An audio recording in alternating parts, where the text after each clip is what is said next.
later in the program, we have Australian historian Geoffrey Blainey. He says Christianity has been at the core of Western civilization, but we know less and less about it. To address this knowledge gap, he wrote a book launched late last year. It is entitled A Short History of Christianity. That's coming up later on Counterpoint here on RN. But now, let's hear a libertarian voice. Hermann Hoppe is probably the world's leading living libertarian philosopher.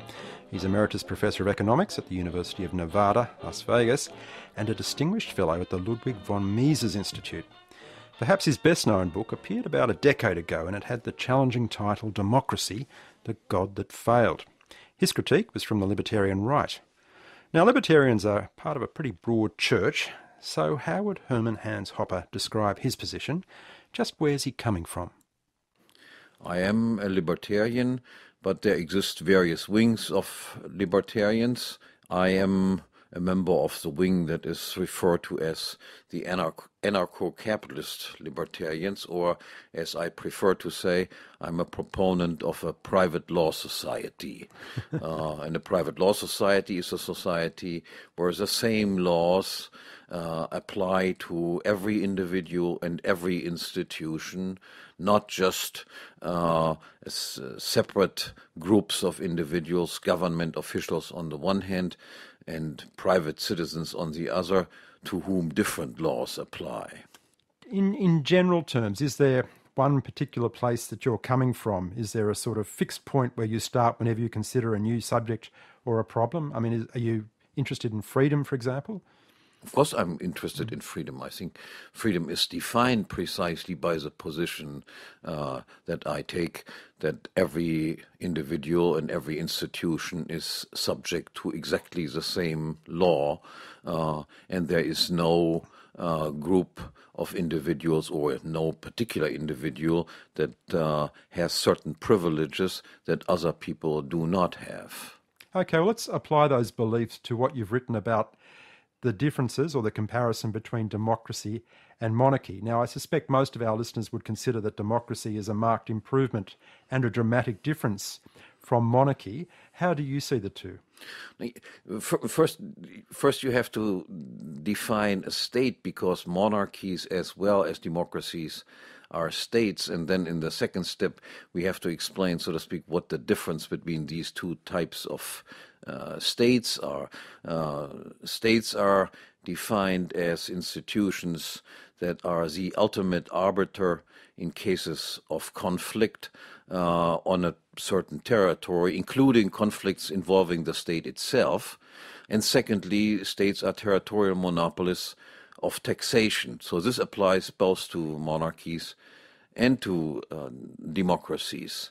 In monarchies, the head of the state considers the territory, so to speak, as his private property, and the people inhabiting the state territory as his renters who owe him rent payments. And of course he uses his privilege that he has as the ultimate arbiter in any case of conflict and the person who has the right to tax individuals to his own advantage. He exploits his population. Now, this is also true in a democracy. Taxation exists in a democracy just as much as it exists under monarchy. States also, democratic states also assume that they are the ultimate arbiter in any case of conflict, including conflicts involving themselves. And there is a distinction in democracy also between public law and private law. Public officials under democracy can do many things that private individuals in their private dealings would not be permitted to do. They can tax individuals on a private level. This would be called stealing. They can tax individuals and redistribute income on a private level. That would be considered stealing and fencing off stolen goods. They can draft people into the army or force them to work for the state, which on a private level would be considered enslaving people or kidnapping people. But people choose this, don't they? People vote for democracy, for democratic governments. Yes, that brings me to the difference between democracy and the monarch. Under monarchy, it is relatively clear who the ruler is and who the ruled are. Under democracy, you can hope that you will end up on the other side, that you will be on the receiving end, and that reduces, so to speak, the resistance against increases of taxes, against unjust verdicts in conflicts of a situation. But the most important difference between monarchy on the one hand and democracy on the other hand is that you replace, so to speak, somebody who considers himself to be the owner of the country with somebody who is a temporary caretaker of the country. And that does not improve matters, it makes matters much worse. To give you an example, if I give you a house, in one situation, I make you the owner of the house, so you can determine who will be the heir, you can sell the house off and keep the receipts from the sale. And in the other case, I make you the temporary user of the house. You can use to your own advantage the income that you can get off the house, but you have no right to sell the house. You have no right to determine who will be the heir of the house. Will you treat the house in a different way? And the answer seems to be quite clear. Yes, you will treat it in a very different way. In the one case, as the owner, you will be interested in preserving the value, the capital value embodied in the house. In the other case, as a democratic politician, where you can only use the house but don't own it, you will try to increase your income that you can get from the house without any regard to the capital value embodied in the house, and you will engage in capital consumption.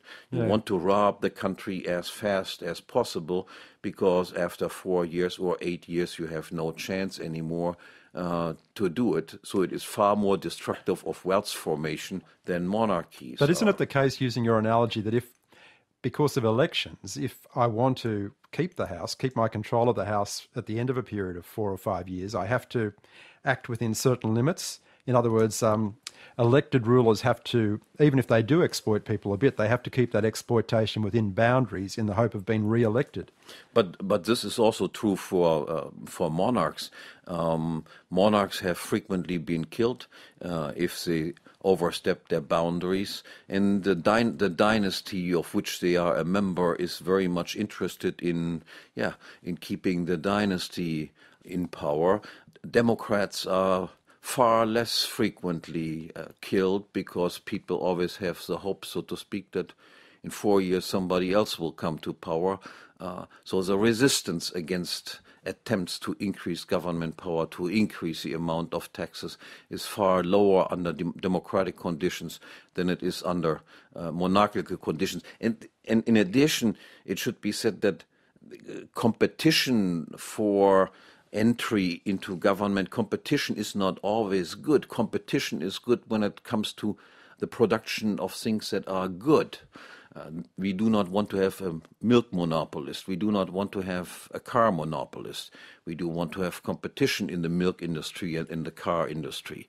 But competition is not good when it comes to producing something that is bad from the point of view of property owners. And we would not want to have competition in people who runs the best concentration camp, who is the best mugger on the street.